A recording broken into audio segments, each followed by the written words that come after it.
Na aula de hoje, nós vamos apresentar o método de Newton. Então, você se pergunta, para que serve o método de Newton? Ele serve para encontrar uma raiz de uma dada função. Lembrando que raiz é o ponto no qual a função corta o eixo do x. O método de Newton, ele parte de um ponto inicial, também chamado de chute inicial ou aproximação inicial. É importante saber que esse número é um número aleatório e é você que determina o número que quer iniciar o processo iterativo. Pode ser 1, 2, 3, menos 0,75, enfim, pode ser o número que você desejar. Sobre o algoritmo do método, nós vamos dividir em duas etapas. Na primeira etapa, você deve escolher o valor do chute inicial e determinar um critério de parada, pois o método de Newton é um método iterativo, então ele fica em loop até um dado critério de parada.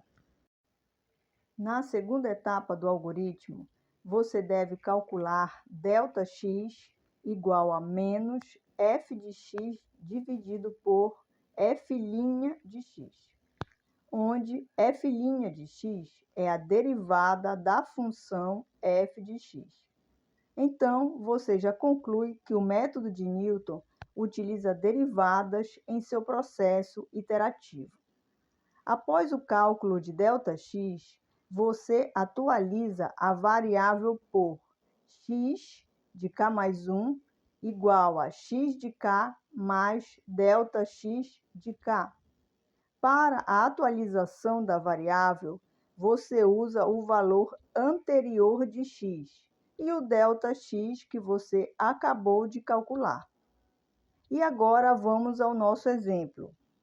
A função que queremos encontrar a raiz é f de x igual e elevado a menos 2x menos seno de x. Como chute inicial, vamos usar x0 igual a 0,5. Observe que o índice usado para o chute inicial é 0. E vamos fazer apenas duas iterações para o vídeo não ficar longo. Você inicia o método de Newton derivando a função f de x.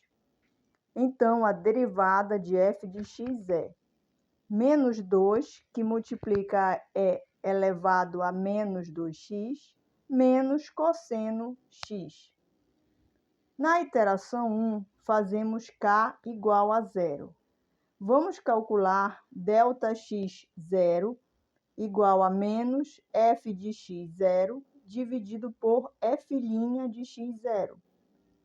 O x0 é o chute inicial, cujo valor escolhido foi de 0,5. Então, calculamos f de 0,5 e f' de 0,5. O valor de ΔX0 é 0,206918. E agora é só atualizar a variável x. Como estamos na iteração 1, calculamos x1, que é obtido pelo valor anterior mais o ΔX que acabamos de calcular. Como estamos na iteração 1, o valor anterior de x é o chute inicial. Então, x de 1 é igual a 0,5 mais 0,206918, que é igual a 0,706918. Na iteração 2, fazemos k igual a 1.